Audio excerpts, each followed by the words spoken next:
함께 보실 말씀은 고린도전서 9장입니다. 네, 고린도전서 9장 1절에서 15절입니다. 고린도전서 9장 1절에서 15절 교독하고 우리 15절은 함께 읽도록 하겠습니다. 내가 자유인이 아니냐 사도가 아니냐 예수 우리 주를 보지 못하였느냐 주 안에서 행한 나의 일이 너희가 아니냐 다른 사람에게는 내가 사도가 아닐지라도 너희에게는 사도이니 나의 사도됨을 주 안에서 인친 것이 너희라. 나를 비판하는 자들에게 변명할 것이 이것이니 우리가 먹고 마실 권리가 없겠느냐. 우리가 다른 사도들과 주의 형제들과 게바와 같이 믿음에 자매된 아내를 데리고 다닐 권리가 없겠느냐. 어찌 나와 바나바만 일하지 아니할 권리가 없겠느냐. 누가 자기 비용으로 군복무를 하겠느냐. 누가 포도를 심고 그 열매를 먹지 않겠느냐. 누가 양떼를 기르고 그 양떼의 젖을 먹지 않겠느냐. 내가 사람의 예대로 이것을 말하느냐. 율법도 이것을 말하지 아니하느냐. 모세의 율법에 곡식을 밟아 떠는 소에게 망을 씌우지 말라 기록하였으니 하나님께서 어찌 소들을 위하여 염려하심이냐. 오로지 우리를 위하여 말씀하심이 아니냐. 과연 우리를 위하여 기록된 것이니 밭가는 자는 소망을 가지고 갈며 곡식 떠는 자는 함께 얻을 소망을 가지고 떠는 것이라.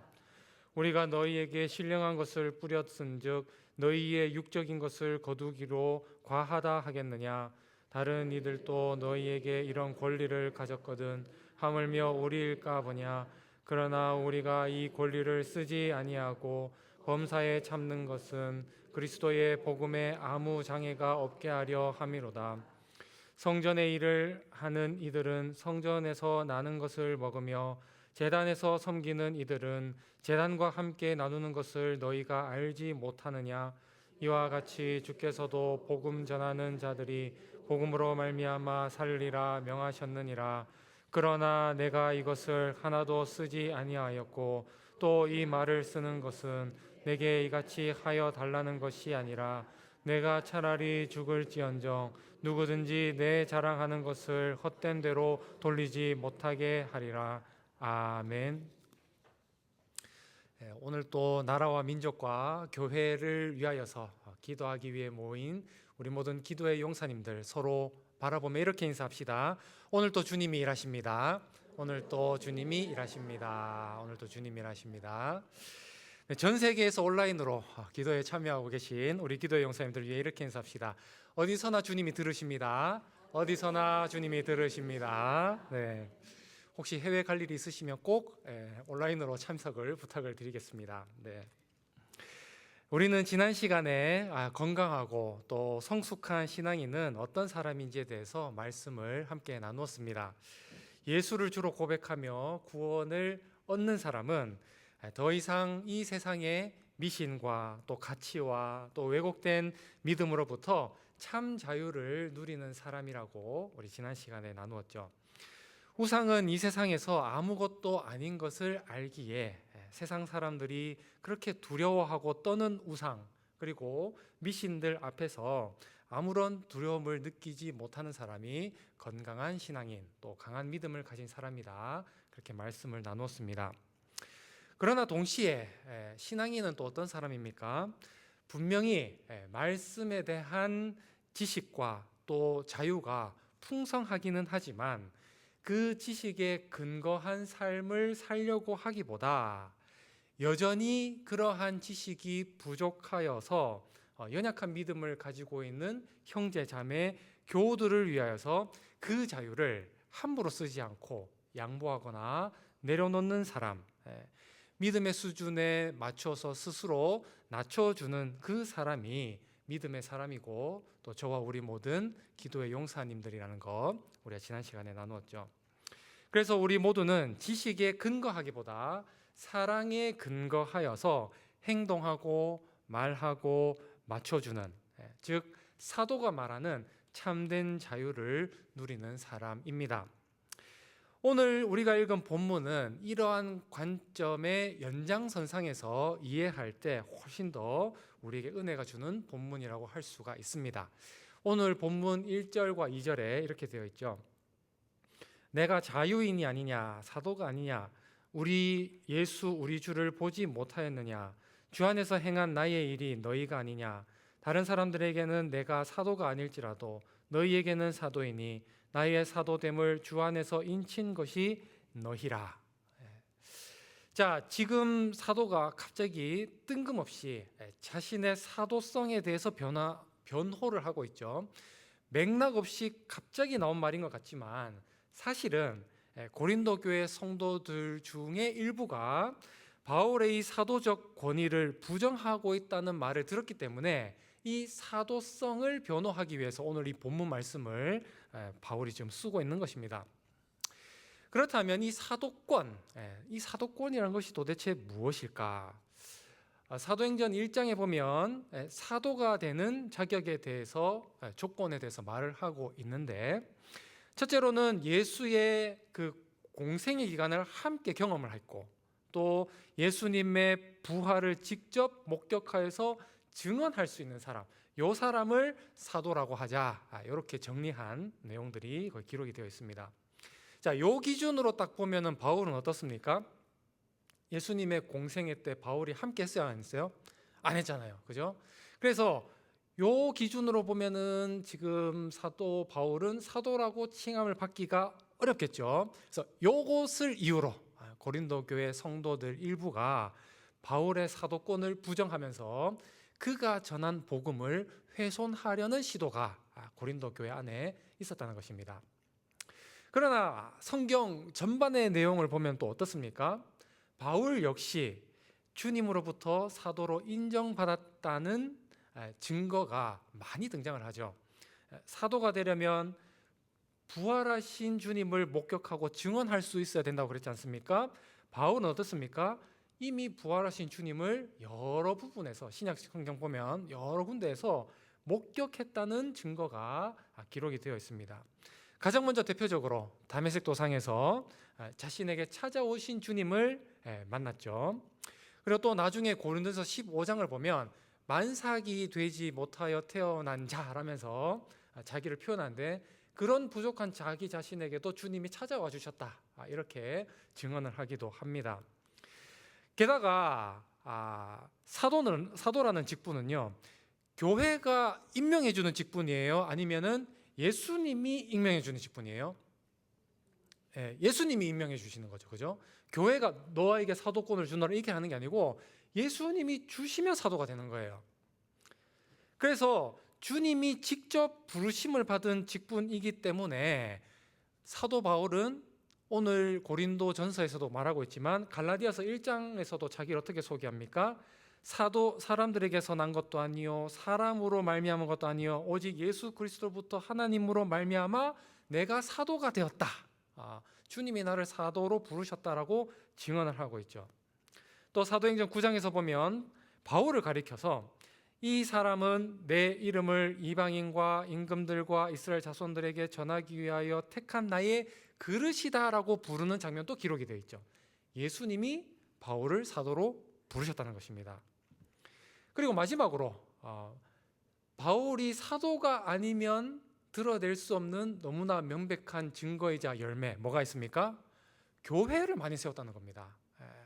주님이 인정한 사도가 아니라면 수많은 초대 교회들, 개척 교회들, 그건 설명을 할 수가 없는 것이랍니다. 없는 것이죠. 그래서 고린도 교회 세워지고 부흥하는 것 자체가 주님께서 바울로 하여금 사도가 맞다라고 확인 도장 찍어 주신 가장 명백한 증거이자 열매라는 것입니다. 또 그렇기에 예루살렘 교회 지도자들은 바울의 사도권을 인정하는 장면도 있었죠. 갈라디아서 2장 9절에 보면 야고보와 베드로와 요한과 또 바울과 바나바가 교제의 악수를 나누면서 이방인 선교 사명을 인정했다라는 그런 증언이 나오는데, 초대교회 전체가 이견 없이 바울을 어떻게 인정했다는 거예요? 사도권이 있는 사람으로 인정을 했다는 것입니다. 자, 여기까지 읽으면서 우리는 8장까지 어떤 내용이었어요?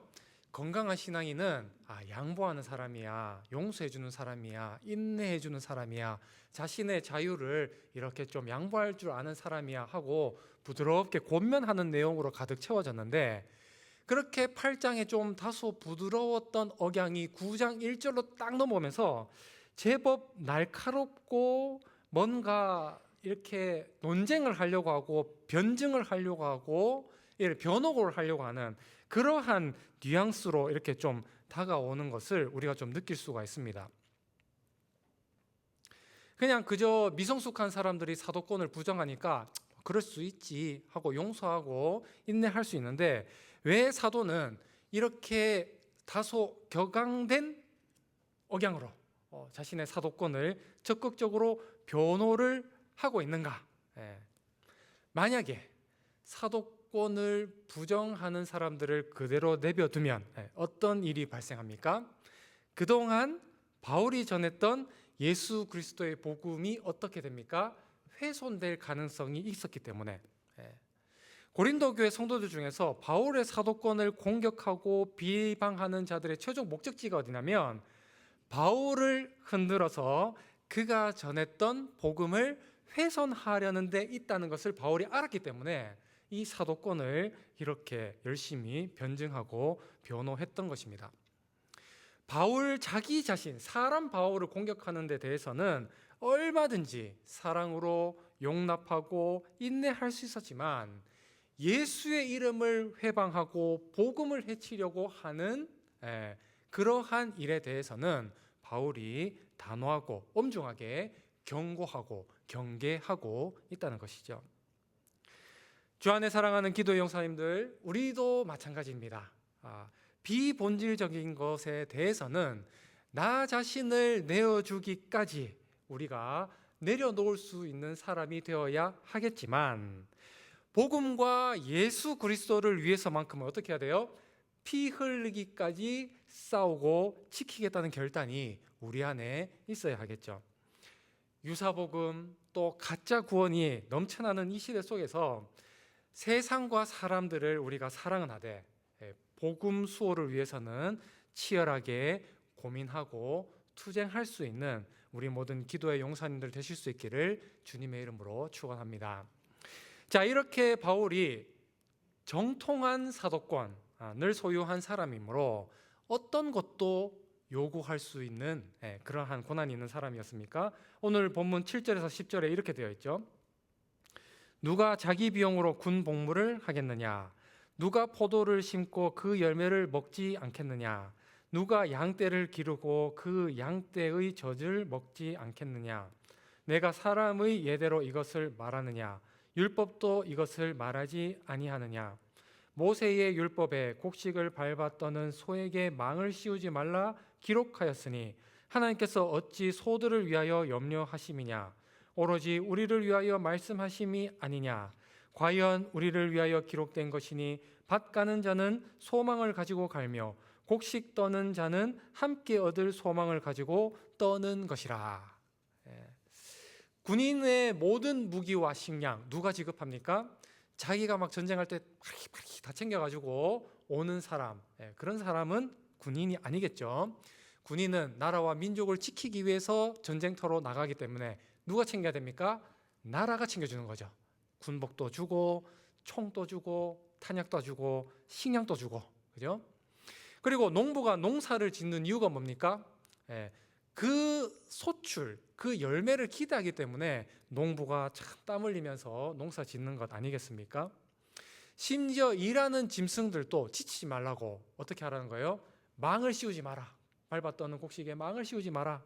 먹을 권리가 있다는 것입니다. 그런데 이 말씀들이 정말 군인과 농부와 짐승만을 위해서 주신 말씀이겠습니까? 인간을 위해 일하는 짐승도 이렇게 하라고 주님이 말씀을 하셨을진데, 하나님 나라를 위하여 일하는 일꾼들에게도 마땅한 은혜를 갚는 일들은 당연하다는 것을 오늘 사도는 이야기하고 있는 것이죠. 그러므로 바울이 고린도 교회 성도들에게 진리를 전해준 대가로 자신의 생계를 부양받을 권리를 요구한다면 그것은 과한 요구도 아니다. 과한 요구가 아니라고 지금 이야기를 하고 있는 것입니다. 주 안에 사랑하는 용사님들, 그럼에도 이러한 과하지 않은 요구를 할 수 있음에도 불구하고 사도는 결국 무엇이라고 오늘 본문에서 마무리 짓습니까? 15절입니다. 그러나 내가 이것을 하나도 쓰지 아니하였고 또 이 말을 쓰는 것은 내게 이같이 하여 달라는 것이 아니라 내가 차라리 죽을지언정 누구든지 내 자랑하는 것을 헛된 대로 돌리지 못하게 하리라. 사도로서 고린도 교회로부터 재정적 도움을 받고 존경과 사랑을 받아 마땅하지만 죽을지언정 어떻게 하겠다는 거예요? 그거 하지 않겠다. 이유는 딱 하나입니다. 뭐가 될까봐? 복음이 훼손될까봐. 사랑하는 용사님들, 우리는 지난 시간에 건강하고 성숙한 신앙인의 자유가 무엇인가에 대해서 말씀을 나눴습니다. 자신에게 모든 자유와 권리가 있지만 믿음이 연약한 자들을 위해서 그 자유를 포기한 사람이 바른 신앙인이었다고 우리가 지난 시간에 나눴습니다. 사도는 그 연장선상에서 오늘 이 말을 하고 있는 겁니다. 사도로서 받아야 할 수많은 혜택을 바울이 포기했던 이유는 그것을 받기에는 누가 아직 연약한 거예요? 고린도 교회 성도들이 아직도 믿음이 연약하기 때문에 그것을 받았다가 오히려 고린도 교회 성도들이 집중해서 보아야 할 복음이 훼손될까 봐 그것이 더 두려웠기 때문에 사도로서 합당하게 요구해야 할 혜택들도 그는 받지 않았던 것입니다. 복음을 위해 자기 자신을 포기할 수 있었던 사람, 그가 바로 사도 바울이었고 또 오늘 중보기도에 참여한 저와 우리 모든 용사님들인 줄 믿습니다. 참 소망합니다. 우리의 모든 관심이 우리 바울처럼 정말 복음과 예수 그리스도의 십자가가 되었으면 좋겠습니다. 복음이 훼손되지 않도록 자신의 사도권을 변호했던 반면에 또한 동일하게 복음이 훼손되지 않도록 사도로서 가져야 할 자기 유익을 내려놓는 모습이 우리의 모습이 되면 참 좋겠다는 생각 함께 했으면 좋겠습니다. 제가 여기까지 말씀을 마무리하면서 묵상을 하고 있는데 한 가지 주제가 더 떠올랐습니다.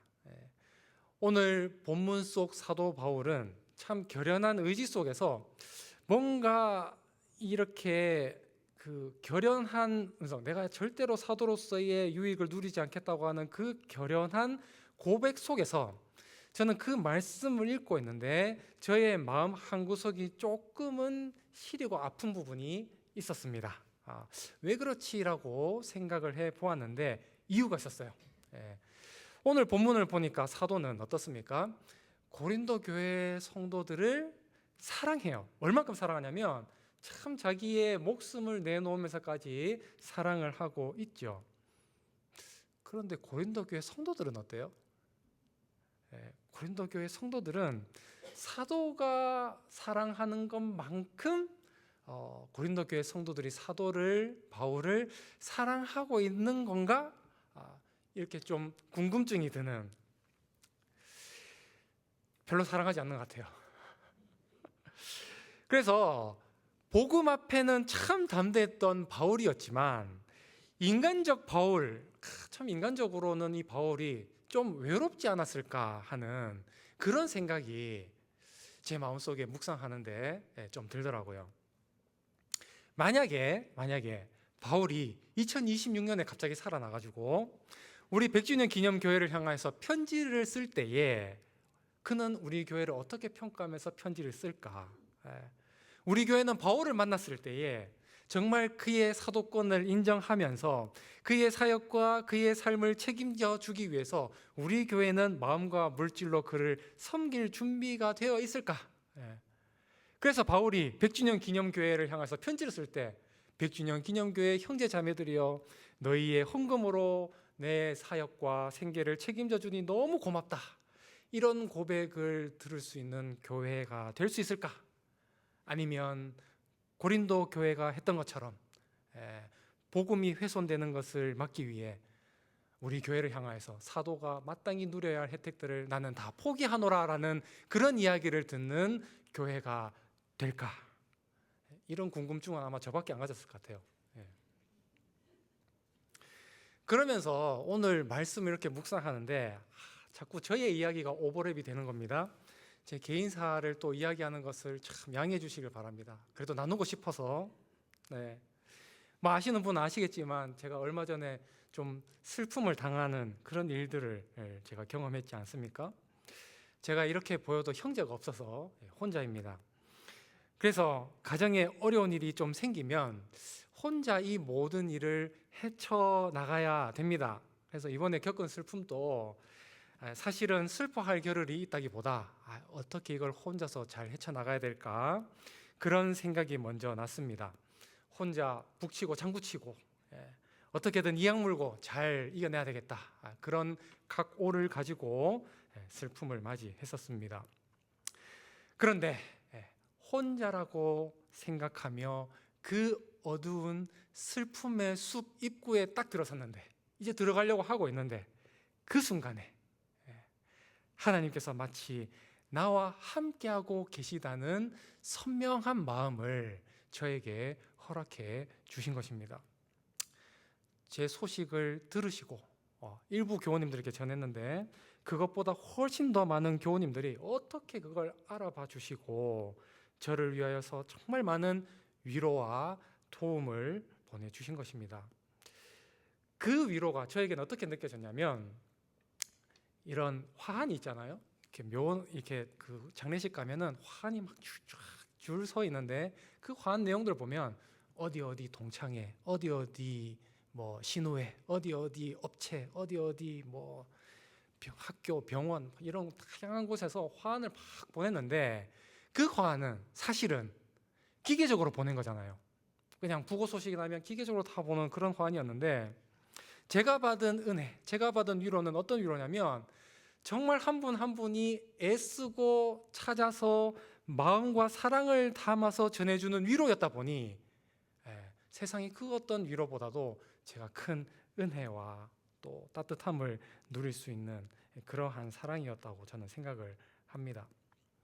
그래서 그 위로 덕분에 참 외롭고 힘들 법한 순간을 따뜻하고 평안 가운데서 잘 이겨낼 수가 있었습니다. 사랑하는 용사님들, 저를 비롯한 우리 한국교회의 많은 목회자들은 겉으로 보기에는 철인처럼 보이는 경우가 많습니다. 교우들에게 계속해서 사랑과 위로와 은혜를 흘려보내기만 하고 정작 그 흐름을 반대로 받아본 경험이 잘 없거든요. 혹시 해보신 적 있으십니까? 우리 교구 목사님 하면서 용사님들이 목회자를 위로하는 일이 잘 없어요. 한국교회 구조가.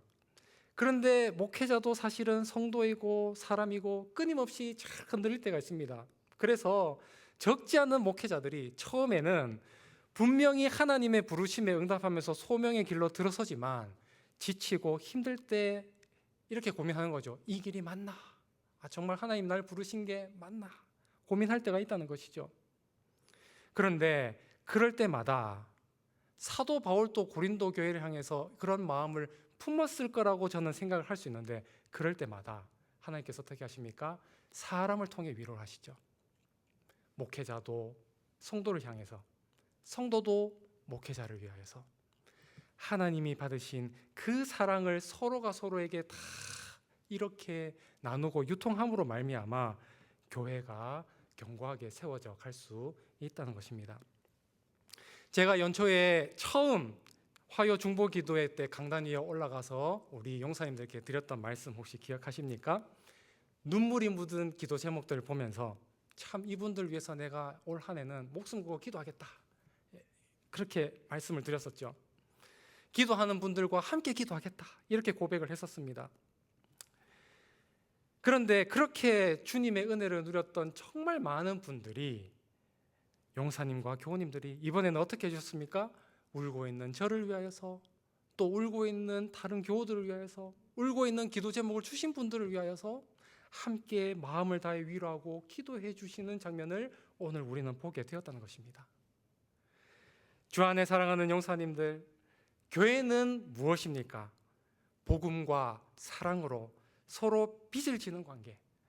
피로 맺어진 가족도 분명히 있지만 그러나 은혜로 맺어진 그 끈끈한 사랑이 있는 공동체, 그것이 바로 교회라는 것입니다.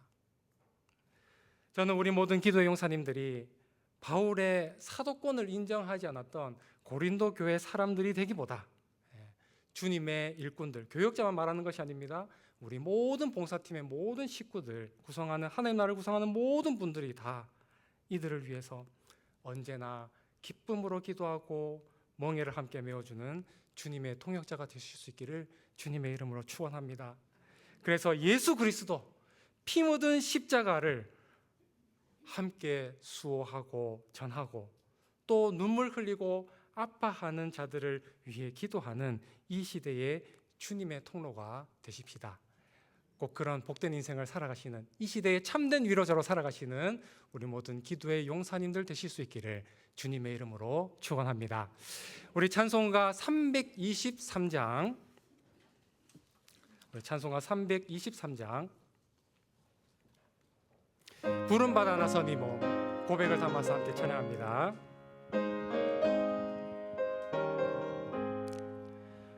부름받아 나선 이모, 어디든지 가오리다. 괴로우나 즐거우나 주만 따라가오리네. 어느 누가 막으리까? 죽은 이들 막으리까?